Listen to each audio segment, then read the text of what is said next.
Okay, so first up is dungeons. So F1 through F5 all have decent drops that you can grind for, like Spare Wings, Shadow Assassin, Chestplate, and Shadow Fairy, and other stuff. I'll probably be focusing on F6 through M7. So for F6, you can get a party of a few friends with good mid-game gear like Shadow Assassin or Necron with decent stats. You need an S plus in this floor to get a giant sword, and it has a base drop chance of 0.11%, but you can get a higher if you put your thing on it. So F7 is a harder one. So for F7, I'll probably get a full party of people with good gear like Necron or Storm, and I'll get a tank because you would die instantly if you're not like Cat 40. So, anyways, F7 you're just gonna drop a handle, which is 1 out of 1,000. So yeah, it gives. It used to give like a billion profit. Now it's like 400 mil or 600 mil. Anyways, so you should probably do F7 until you're like catacombs 32 to 36. You should probably get really good gear if you're on the lower side, and you should start moving to master mode. So you can start doing M1 if you want, and then I would go to M3 for grinds until you get way higher catacombs level. And you can do M4 if you want, but I would probably skip to M5 and then grind that for a little and then maybe move back to M4. So basically, every floor until M5, you're just trying to drop master stars. And in M5, you can drop other stuff like the Shadow Fairy, but for M6, you have a higher chance of the giant sword, and M7, you have a higher chance of a handle. So you can also drop a claymore and the shiny wither and armor handles, but like M6 and M7, you gotta be like a sweaty Cat 45 guy. So, mining. For mining, you're gonna have to start off with starter armor like Glaciite or Goblin armor with enchants and a pickaxe. You can buy it from the Boo NPC at the entrance of the Dwarven Mines. All you'll be doing until the Heart of the Mountain 6 is commissions for Heart of the Mountain XP. You can enter the Crystal Hollows at the Heart of the Mountain 3. Then you can do Crystal Hollows commissions for even more XP. But once you unlock the Crystal Hollows, you can do Nucleus runs. They're basically just challenges for each area, and you can claim the crystals and bring them back to the Nucleus and claim your rewards. You can get like a Quick Claw, which is like 80 mil, I think. Probably a little lower, honestly. And you can get more Heart of the Mountain XP. After Heart of the Mountain 6, you can get the Gemstone Gauntlet. And if you want, you can get the Armor of the Vaughn. But at this stage, you shouldn't start crystal mining. You should get Heart of the Mountain 7 and get a lot of Mithril and Gemstone powder for the skill tree. There's optimized gemstone skill trees on YouTube with like full guides if you really want to go into mining.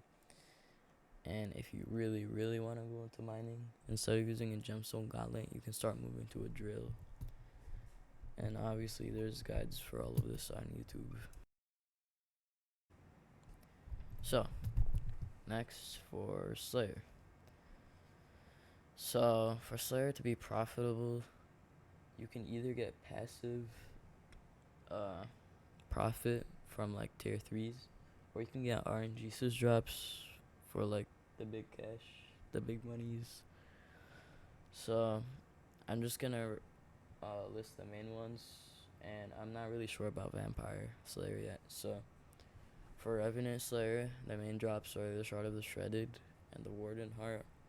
For Sven or Wolf Slayer, the main drops are Golden Teeth if you want to do passive, and the Overflux Capacitor. For Spider Slayer, there's not really much you can do in Spider Slayer, but you can do it if you want for Bestiary or something. You can get like the Digested Mosquito, the Tarantula Talisman, and the Fly Swatter. So For Void Gloom is a really good one. It's not as hard as Blaze Slayer, but it also makes really good money. Basically, everything in Void Gloom is passive money, but the good drops are the Judgment Core and the Enchant Rune. Enchant Rune is really high on I think right now. So, and you can get Ender Slayer 7. For Blaze Slayer, everything makes a profit, but Blaze Slayer is really hard, and you gotta have really good gear for it.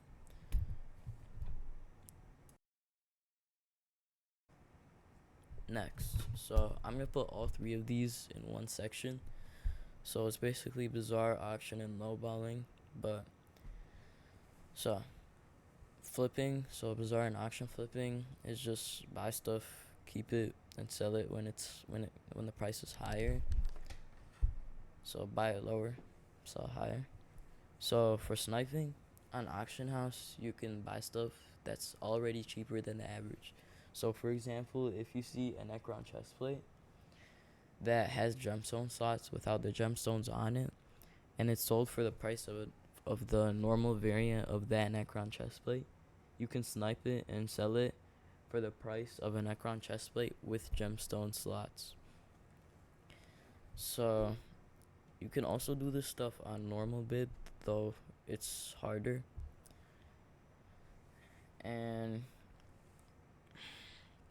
next is manipulation. This one is a controversial one, but you can do it if you want. It's basically just buying most of the stock of an item and then selling it for higher.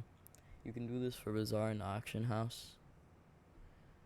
And I would never do it with something that has a lot of things in it, like summoning eyes or something. I don't know, it's bizarre, but whatever.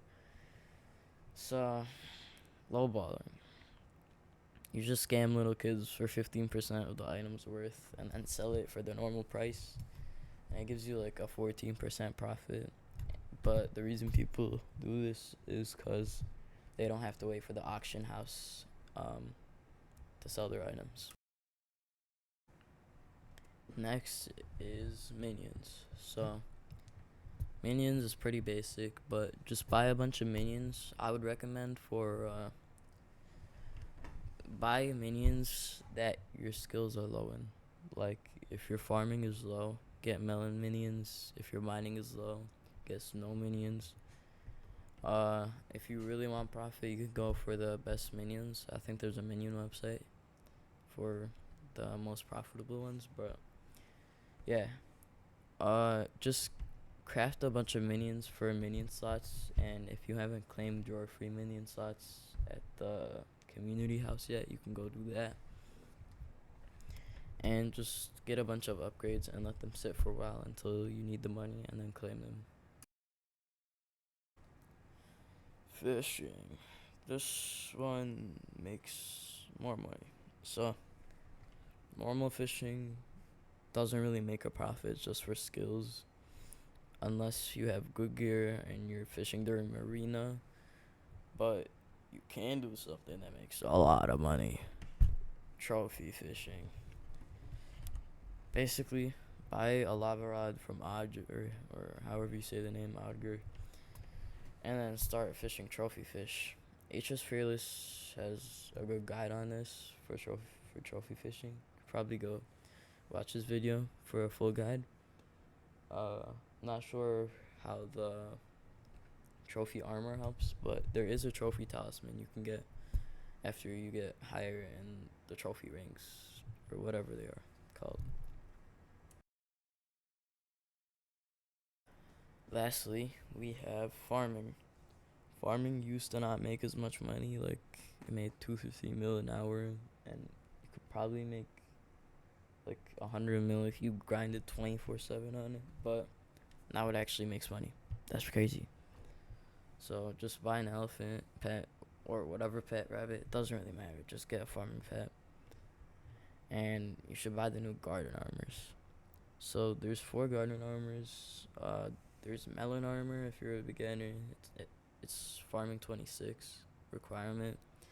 Then next is Croppy armor with farming 30 requirement. After that, there's squash armor, which is farming 35. Then there's Fermental Armor, which is farming 40. They'll get more and more expensive, but Fermental is really expensive. So basically just go farm in the garden and make profit. Easy money.